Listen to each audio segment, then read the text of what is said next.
first map of the day. It is going to be a little bit a ZvP. And I'm going to turn those buttons off. And I'm going to put this button on. And I'm going to put this button on. Oh no, that's out of position. Oh no, hang on, guys. But hold on a second. Oh my god, I've not moved this logo in forever. Where the hell does that go? Back up there? Does that look good with this? Yeah. Maybe even down a little bit. Yeah. Nailed it. 10 out of 10. All right. Let's start this off. We go to the top right-hand side of the map with our red Protoss player from Team Exxon. We're kicking it off with Gerald.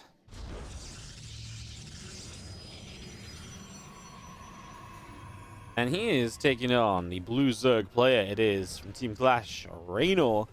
As we get going into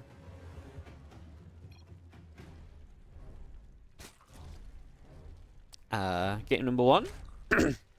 Gerald dropping the cannon rush in the chat. Wow, that actually might be against tournament rules. Bad manner in the chat.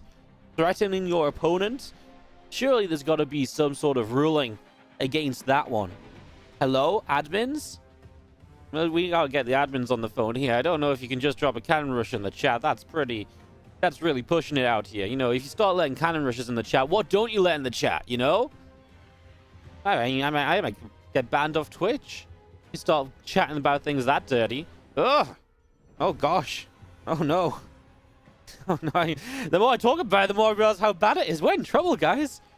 Quick, someone delete the VOD. Don't tell Twitch. All right, so we kick off, and obviously Reynor, one of the big faves in this group. I know.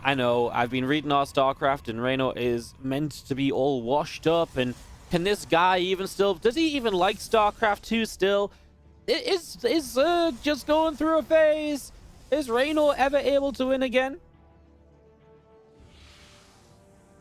I don't know. I mean, based on our Starcraft's opinion, what I've learned is that Reynor is really just this player who is so good that people don't like him.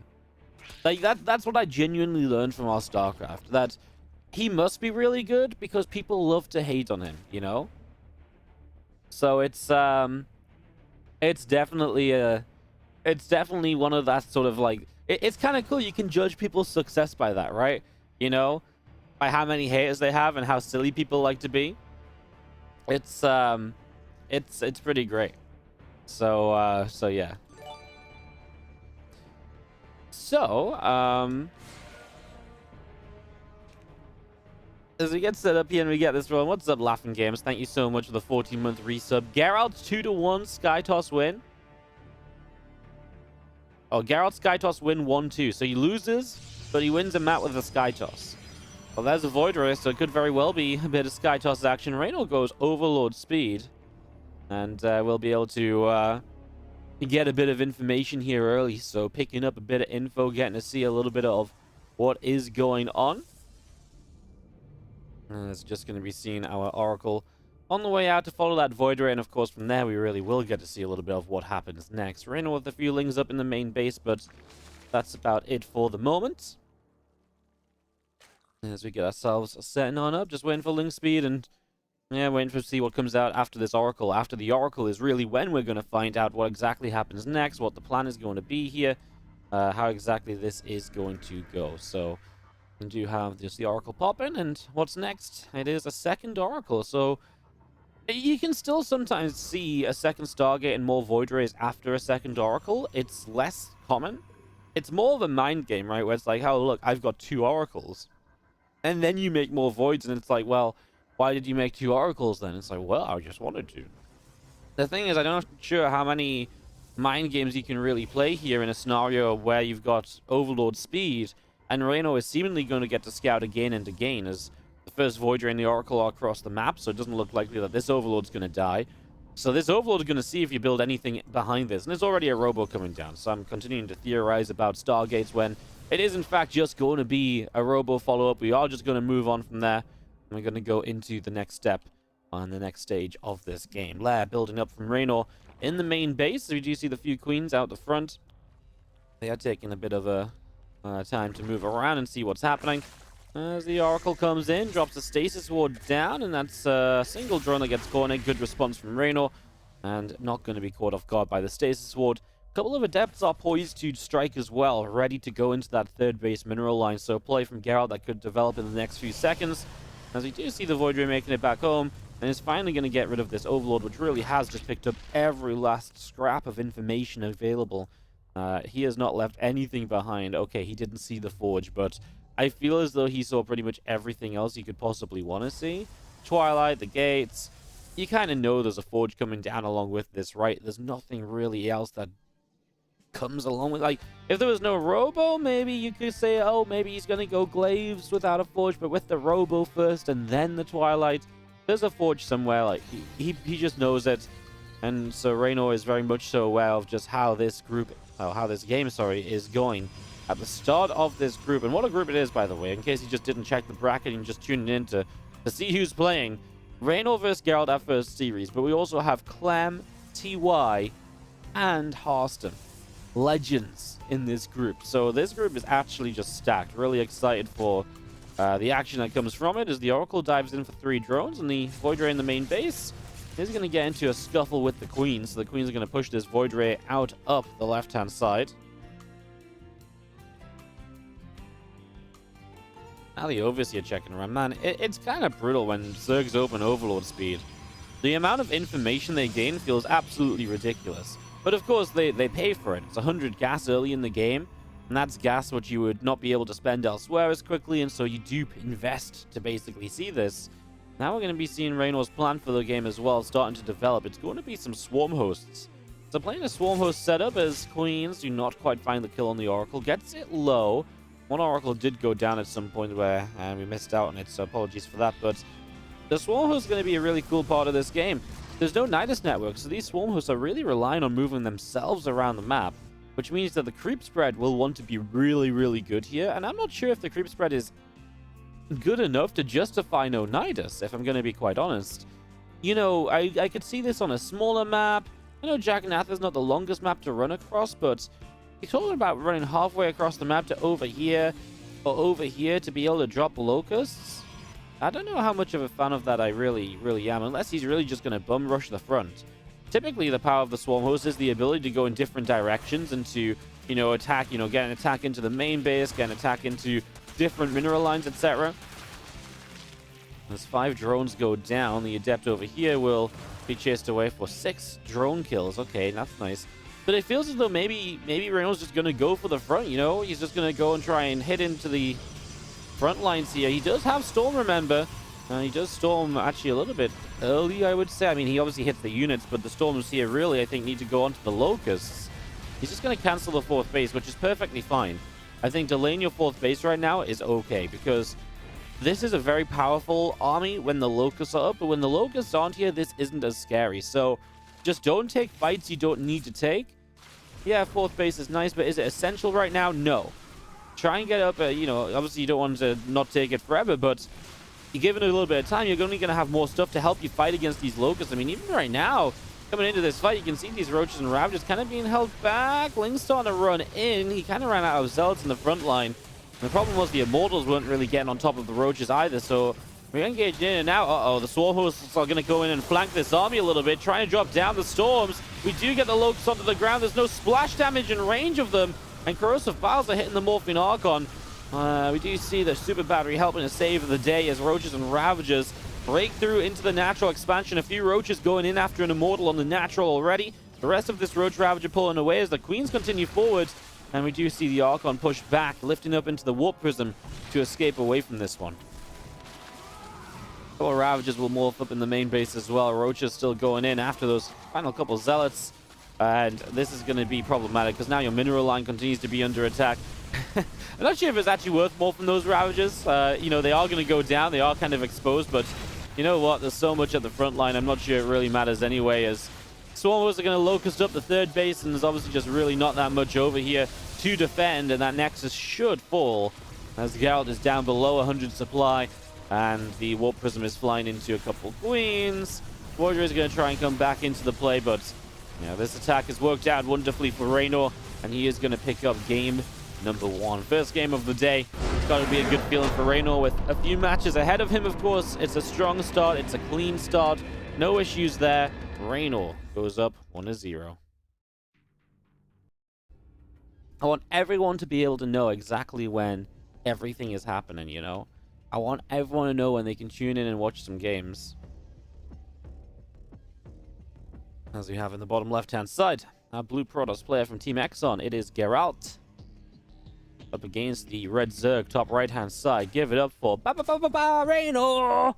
Pipe. Really cool to get Reynor in the group again. Man, honestly, I will just say this, guys. It has been way too long since I ran a tournament. I didn't really realize how little we ran, but like the last big event we ran was like WardiTV European League, and that was kind of, you know, that was big, but that was a while ago. And then before that, the Spring Championship, we didn't really do that many big events last year.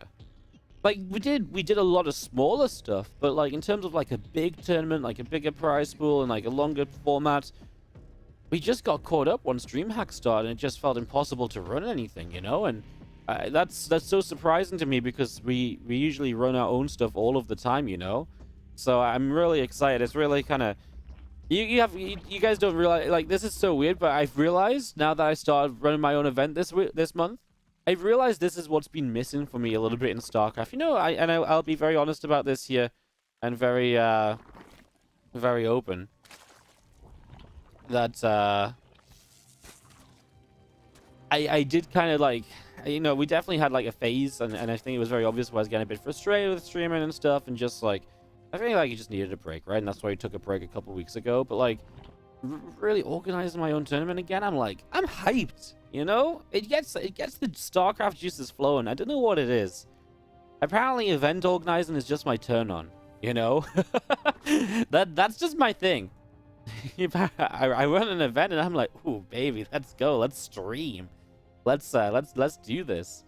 So yeah, that's that's not sure how much of that you guys need to know, but just trying to create some conversation at the start of the day as we go through into our second game build order with a Stargate already on the way down. Hey, what's up, by the way, Brainbug SC for the 10-month resub on the Prime, and also Bell Ringer came in with the gifted sub to Depro Fundus 14 about 20 minutes ago before the game started up, I suppose. So thank you so much for that. Sorry I missed out on that a little bit. Much appreciated, though. Thank you very much. Unfollowed, too much information. Well, I mean, I mean, slowly. I don't know what you want me to say without me being mean to you. And like, I'm really trying better to not be mean to you as much. So you need to stop baiting me into situations. You know, this is a two-way thing. If you want me to be nicer to you, you gotta stop being a target. You gotta stop painting the bullseye on your back. You know. You know, my go-to here was to just be mean, but I thought about it again, and I thought, you know what? We'll just have it out. We'll just have it out in the open and put it out there what the problem is here, and we can work from there. We failed that resolution last year. Well, yeah, but this is a New Year's resolution. You see? All right, guys. There's actual Starcraft stuff happening here. There's a depth shade in, and they're gonna get a couple drones, which is not bad. Big drone pull as well, so this is worthwhile for the two adepts. They will go down. A couple of lings going with them, of course, as the drones get back to mining. 3 drones went down. Why did the 3rd drone die? Oracle? No? Was there just a drone that popped out here that I just didn't see? Oh, there must have been. Alright, well, 3 drones dead. Pretty good adepts then. They do a really good job in these early stages, as we do just have the Void Ray about halfway done. It's going to be finishing up and going to go straight in after this Overlord. So, Overlord going to be the target here for sure. There's a couple of extra gates dropped down in the main base. The Twilight Council is on the way as well, so we're getting ourselves set up here, getting ourselves underway with everything that we need. I'm just going to be seeing our Spore Crawler up on the top. There's a few lings of Reynor settling down as well. It's going to be seeing our Oracle coming out around this bottom right-hand side. Twilight coming up, a couple of gates coming through, and just going to be having our Overlord still building as our Queens will settle on the front lines. Now, there's the Resonating Glaives. So big switch up from Geralt, right? Really just going Stargate into Glaives.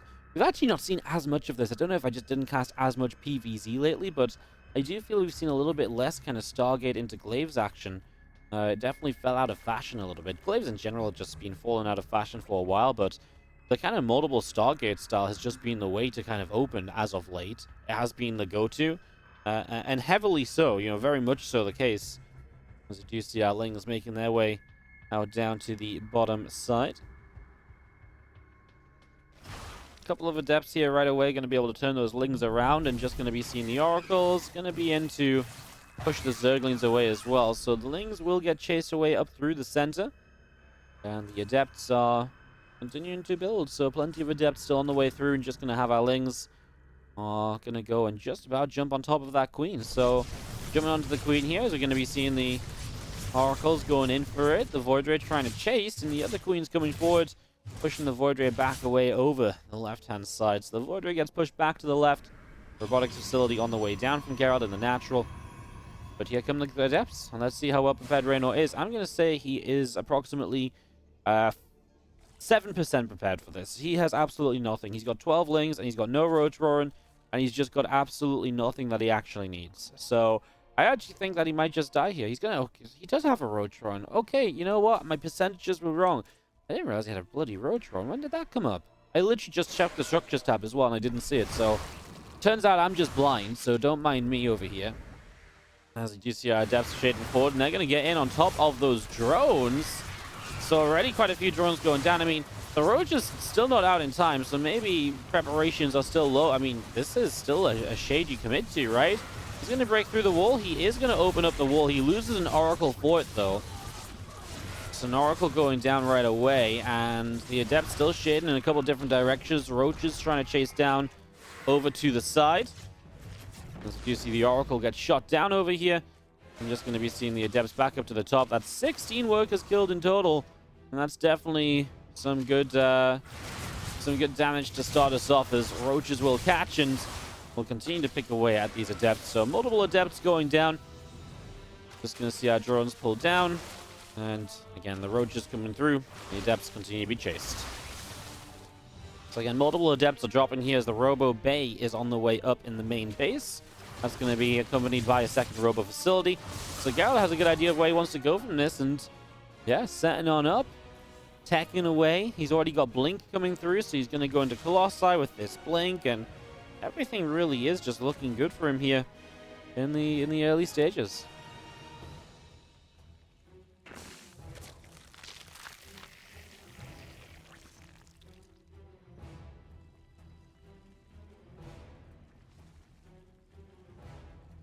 Have a few Overseers morphing in overhead as they finish up.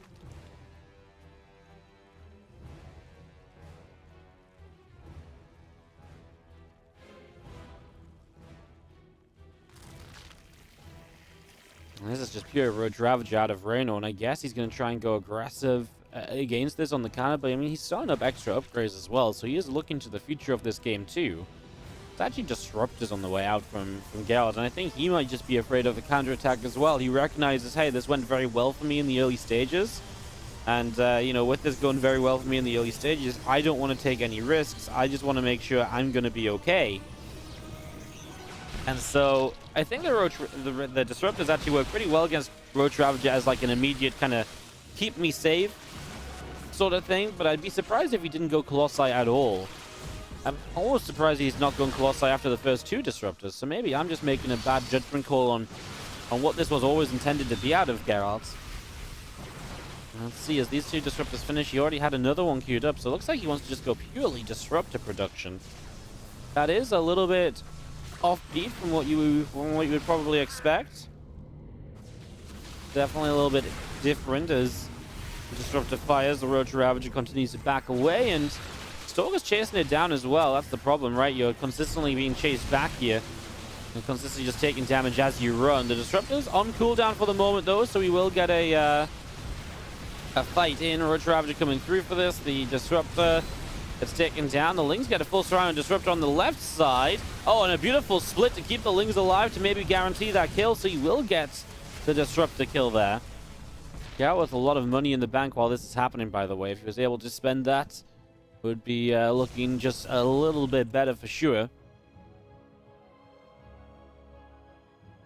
As our Stalker Immortal on the bottom right. Getting set up here.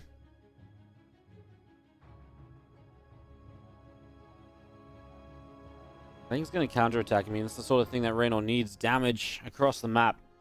anything to try slow Gerald down. That's going to force a recall. That's actually really nice. I mean, he gets 5 probes, and you force the army to come back home.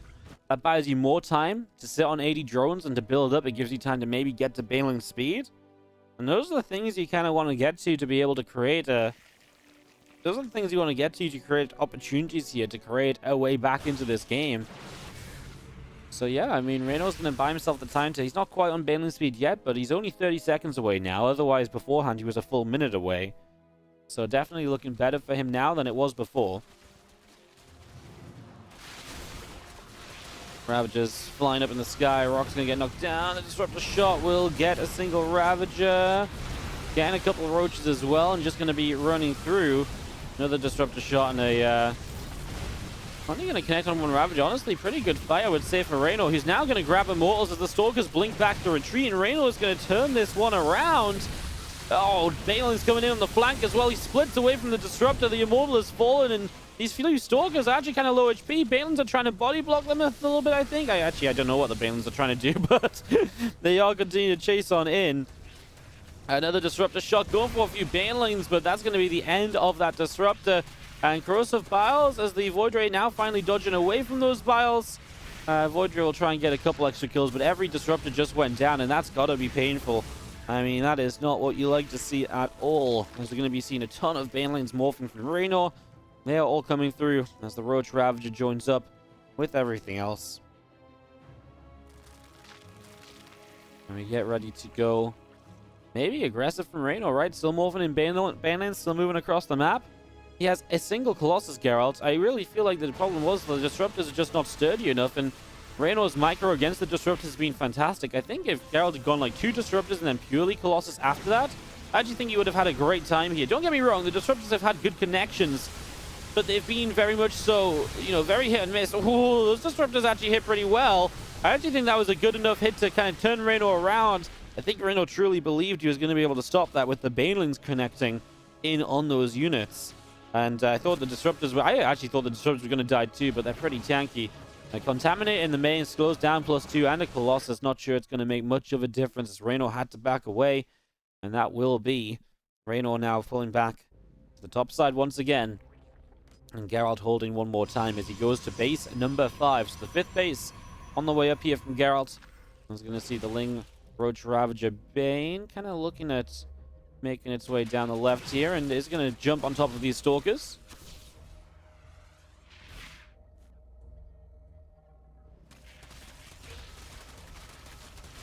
Will get on top of a couple of cannons and stuff building over on this side. Not sure it's going to do too much. Bane's just rolled in for 20 probes on the bottom side of the map, though, so Reynor gets a big economy hit on his opponent.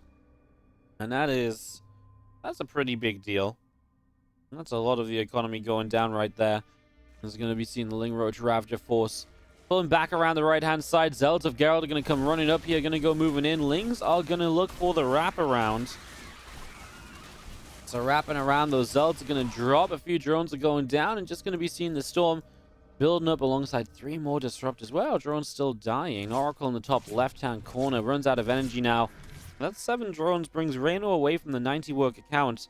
You know, if you look at resources lost, it's actually not as bad for Reynor as you might think. It's only about 3,000 behind. In a game now where he's definitely turned it into an income favor for him, or an income favorable situation, I think it's really kind of... I think it's at the stage now where Reynor does just need to find a way to kind of get a couple better fights, maybe? And he can close this out. And you don't even necessarily better fights, but if he keeps trading as he's been trading... Wow, beautiful split on the Banelings. If he keeps trading how he's been trading... He might just be able to overwhelm Geralt at some point. I'm just worried that Geralt's work count was below 70, right? And I know he kind of fixes that now, and it's on the way back up, but I'm still a little bit like, ooh, like, I'm not really too sure about this situation. Zealots are moving around, and I love this harassment.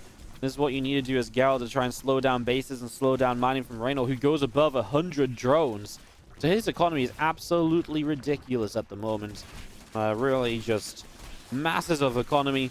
That does mean his actual army supply is lower, though. So the fights he wants to take are not straight up run in and fight everything sort of fights. They are roll a few units in, trade a bit, back away, rebuild. Roll a few units in, back away, rebuild. And just do that again and again, typically, is probably the way to approach this. in the next few engagements. We'll see exactly how he takes it. I mean, you definitely want to fight on Gerald's side of the map because, again, with this amount of economy, you want to make sure you're rebuilding and then taking another fight, right? Like, you don't want to just... You can't rebuild. You don't have the time to rebuild in other scenarios. The Balings crash on through. I mean, Gerald was just not prepared for the flank on in there in the slightest. So that was a spectacular engagement from Reynor to start us off. On the left-hand side, we've got Roaches running in too. He's going to force a recall, and he will start to run out of there. He might have been able to grab a Colossus, honestly, if he wanted it. He's going to see the Roaches chased away to the top side. Zealots did get the top left base as well, alongside a few drones. So it does lay waste to this expansion, and these Roaches are still in a bit of trouble, but now a massive link counterattack down to the bottom side of the map. He's going to pull away from it. Wow. I actually didn't think... I actually thought that might have been good, right? You know, the recall got used over on the left-hand side. There is nothing down here. A couple cannons. I think these Lings would have done great. I think these Lings would have been fantastic. As we get ready into another fight around the left-hand side. Reynor is maxed out again. This might just be the situation of he just has so much economy that the way these fights are going... I mean, I'm not going to say they don't matter. That was a fantastic fight on the right side, of course. Well, let's see. One Ravager goes down here initially. Fighting into these Colossi will be difficult. You can see the Banes are going to try and make their way through, but there's Archons in the front lines. That's the issue. Busting through the Archons as the Storms come down as well. 15 probes are dead, as we're going to be seeing Reynor having another wave of Banelings to keep on moving through and just to chase anything and everything away. Disruptor going down. Some Roach Ravager left over. Colossi still remain, and they are really kind of the sturdiest part of this army that just seem to keep on giving. For Gerald, I mean, his Colossi have been absolute heroes this game. All the Ling Roach Ravager pulling back away to the upper side here is going to be seeing the extra Ravagers about to complete. Lings of Reynor moving around the bottom right and seeing where they can go as the few Zealots of Gerald will jump in on top of this top left hatchery. The hatchery starting to go down as Lings get us around. Cannon's in a little bit of trouble for sure. They're going to get healed up though by the batteries, and units get over there to protect. Reynor re-establishing his top left base and keeping it alive for the moment. 18 minutes deep, and he is the big play from Reynor. We saw Corruptors on the way up in the production tab. I thought it might have just been Corruptors, but behind all of this, there's been Broodlords or Great Aspire producing as well. And now Broodlords take to the stage. So enter Broodlords as they will try to be the change in this army from Reynor that he needs. And honestly, it might be just what he needs, right? Something a little bit sturdier that will do a bit more damage over time. It's a little bit less burst damage, you know? The burst damage in this game has been ridiculous. It's been a lot of Banelings flying in, boom, everything's getting blown up. But after that initial kind of wave of Banes, everything else does kind of peter out a little bit. So it is kind of that stage where the Broodlords might be able to just give the consistency to the fight that lets you kind of fight for more than the first couple of moments. You'll probably lose this base top left-hand side. The Zealot Stalker's actually on the right side. Going to find a couple of morphing Broodlords. I mean, Spine should protect the base. Where are the main Broodlords? Okay, the main Broodlord force is over here. That's kind of where it needs to be based on the position of Gerald's army. We see a Lurker Den coming through in the main base as well. So that's already on the way up, giving us an option for Reynor to go into for the next step of this. Brood's going to be in a little bit of an exposed spot. I mean, the Stalkers blink in. That's where the Banes want to make themselves known, right? The Banes want to be like, oh, hello, you know, Stalkers, you're not meant to blink into these fights. You're meant to be able to punish the Protoss player for doing that. It's got to feel infuriating as Gerald. I feel like he's been playing a pretty great game, but the income of Reynor just makes it feel like every time you fight, it just doesn't matter because he is maxed out yet again. And that's just the power of all the base he's got set up. I mean, more recently, he's had more success with these Zealot run-bys and taking down bases, but that's something he almost needed more success with even earlier in the game, just to have a much better time with it. It's been rough otherwise. Lurkers are morphing, and we're going to see Seismic Spines coming through, so that's going to be the Lurker range ready soon. Again, Reynor's doing a great job of transitioning out of... You know, it was only like 2 or 3 minutes ago we were watching kind of Ling Bane Ravagers kind of, you know, slam on into everything, and that was his only hope. And now he's got Broodlords, he's got Lurkers, he's got some ultimate siege compositions, siege composition units ready to go and ready to fight. Well, he did, and then he just lost 3 of the Lurkers. That's almost half of his Lurkers that just died to those 2 Disruptor shots. I mean, that's pretty nice. Yeah, and the Lurkers aren't great just yet because they don't have that extra range. The moment that upgrade finishes, this becomes a completely different scenario, a completely different game in how it plays out. 14 Banelings morphing in as Gerald will come up to the top side. A few battles setting up initially. Disruptor shots are going to fly, and the Ravagers do back away and keep themselves safe enough for the moment. We're going to see Stargate on the way up here as well.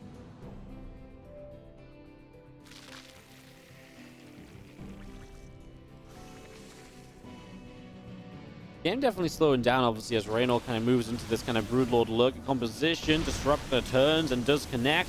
The Bane's chasing in. Force and Storms actually connects pretty well to take down some shields. If there was any more, might have actually found a couple of victims there. Good Oracle placement too, using this to track the Broodlords. This is really good information because now you know where the Broodlords are and you can work around that. And working around that is only going to make Reynor's army more difficult to utilize, right? If Reynor has to move his Broodlords around the map, they are so slow, they don't respond very well, right? They take a little while to get moving. It's definitely problematic as the storm goes down and a couple of Banelings getting caught. We do see the Broodlords continuing to push on down, moving into the center of the map here. Couple of battles going up, and the Oracle gets shot out the sky. Tempest on the way from Gerald. It's interesting. I'm not sure if it's really a Broodlord count that requires Tempest to be dealt with, but I don't think it's ever a bad thing to get the Tempest up, as well, that one storm does so much. I mean, do you even want to fight this with the Banelings? Not really, right?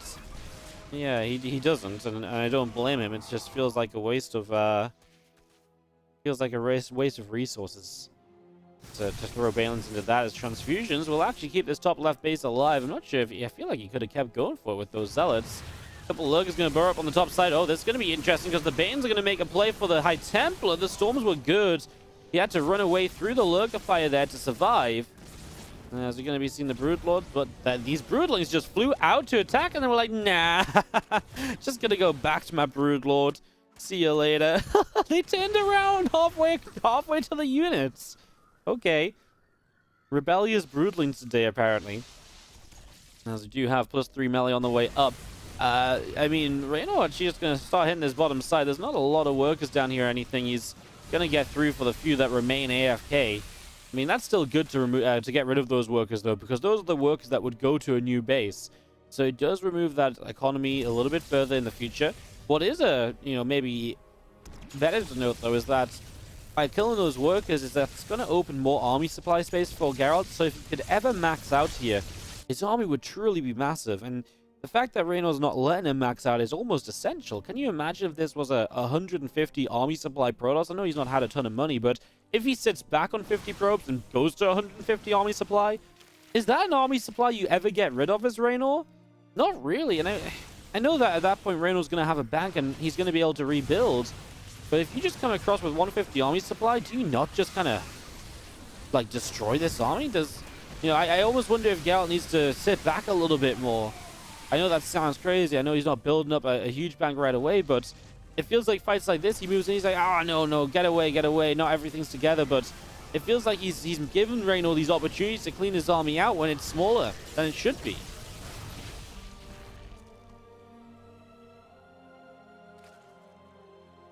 Reynor pulling back again. More Tempests on the way up. I mean, honestly, the more Tempests that get made, the more I look at this and think, well, how essential really are the Broodlords as the rest of this army from the Protoss is definitely being downgraded.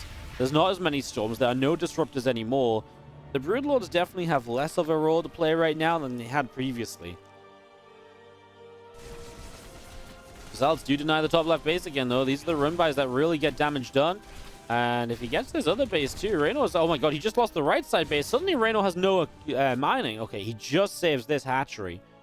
But really only just. And I mean, he's actually, he's supply blocked coming out of this. And what's he like for lava? He actually very nearly lost this hatch too.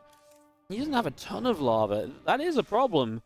If you keep on losing bases here, Lings and Lurkers are going to defend the left side. I mean, it was obvious that was the next play, to go for more Zealots around the left.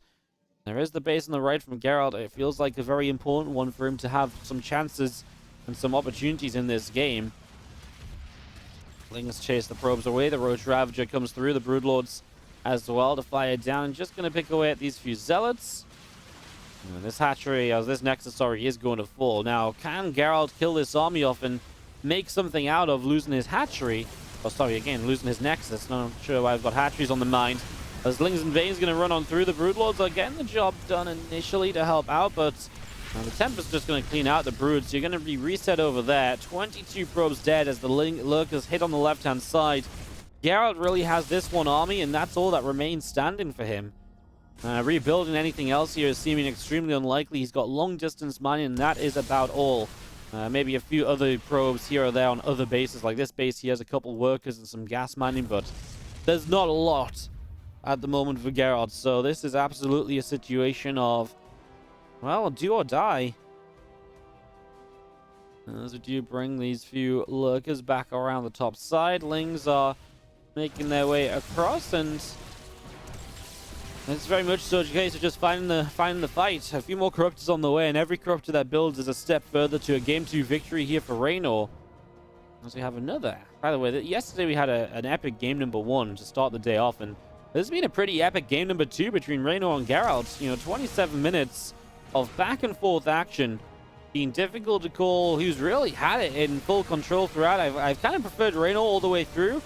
But Gerald's put up a hell of a fight, and this is his last army seemingly going down, and Reynor will clean up to take the win, but boy, did Gerald put up a hell of an attempt to win this out. GG's. And Reynor is going to take 2-0 to start off the day.